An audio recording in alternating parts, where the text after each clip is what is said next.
Hello guys, আসসালামু আলাইকুম। Welcome back to Irin Parvin recipe. নিয়ে চলে আসলাম নতুন একটা দুর্দান্ত রেসিপি। চিংড়ি মাছ কাটলে আমরা চিংড়ি মাছের মাথাটা ফেলে দেই। তো বন্ধুরা, ফেলে দেওয়া এই চিংড়ি মাছের মাথা দিয়ে কিভাবে দুর্দান্ত স্বাদের লোভনীয় একটা ভর্তা রেসিপি হয় সেটা অনেকেই জানে না। তো আমি খুব সহজভাবে ফেলে দেওয়া চিংড়ি মাছের মাথা দিয়ে লোভনীয় একটা ভর্তা রেসিপি করে দেখাবো। আশা করি এই রেসিপিটা আপনাদের ভালো লাগবে। ভালো লাগলে লাইক, কমেন্ট, শেয়ার করে চ্যানেলটিকে সাপোর্ট করবেন। এইরকমই আরও নতুন নতুন রেসিপি দেখার জন্য আমার পেজটিকে সাবস্ক্রাইব, ফলো করে রাখতে পারেন। তাহলে চলুন কিভাবে চিংড়ি মাছের মাথা দিয়ে লোভনীয় ভর্তা বানাবো সেটাই আপনাদের সাথে শেয়ার করি।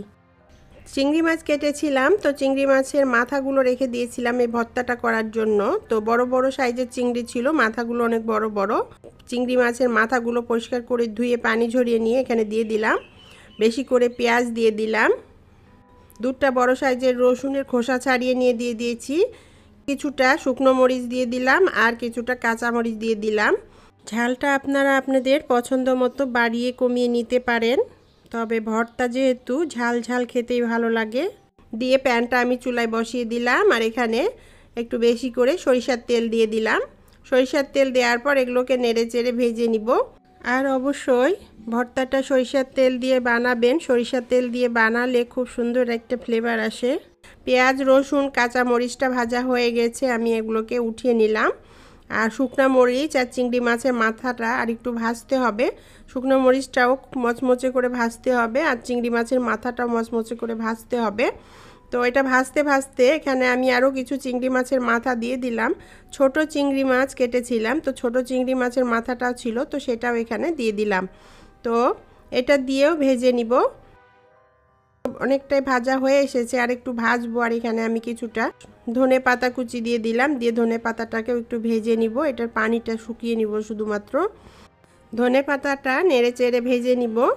আর শুকনো মরিচ আর চিংড়ি মাছটা খুব ভালোভাবে ভাজা হয়ে গেছে, তো আমি এখন ধনে পাতাটা এক সাইডে রেখে দিলাম। দিয়ে শুকনো মরিচটা উঠিয়ে নিলাম এবং চিংড়ি মাছের মাথাটা যে ভাজা হয়ে গেছে এটা উঠিয়ে নিলাম।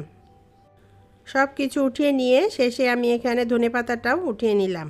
এবার বেটে নেওয়ার প্রসেসে চলে আসলাম বন্ধুরা। চিংড়ি মাছের মাথাটা আমি মচমচে ক্রিস্পি করে ভেজে নিয়েছি। এটাকে আগে আলাদাভাবে বেটে নিব, খুব মিহি করে বেটে নিব চিংড়ি মাছের মাথাটা, যেহেতু চিংড়ি মাছের মাথাটা অনেক বড় এবং হলো এর খোলসটা শক্ত। তো এভাবে আস্তে আস্তে চিংড়ি মাছের মাথাটা আমি 2 বা 3 বার করে খুব মিহি করে বেটে নিলাম। চিংড়ি মাছের মাথাটা বাটা হয়ে গেছে। এখন যে শুকনো মরিচগুলো আমি ভেজে নিয়েছিলাম, তো শুকনো মরিচগুলো বেটে নিলাম এটার সাথে। এটাকেও মিহি করে বেটে নিব। এটা সব কিছু আমি মিহি করে বেটে নিব। আমার এই রেসিপিটা যদি আপনাদের ভালো লাগে তাহলে যেসব বন্ধুরা আমার পেজে নতুন আছেন এবং ইউটিউব থেকে দেখছেন তাদেরকে বলবো একটা সাবস্ক্রাইব করে দেওয়ার জন্য, এবং ফেসবুক থেকে যেসব বন্ধুরা দেখছেন সেসব বন্ধুদের বলবো একটা ফলো দিয়ে দেওয়ার জন্য। যেসব বন্ধুরা আগে থেকে সাবস্ক্রাইব, ফলো দিয়ে রেখেছেন তাদেরকে অসংখ্য ধন্যবাদ, অনেক অনেক ভালোবাসা।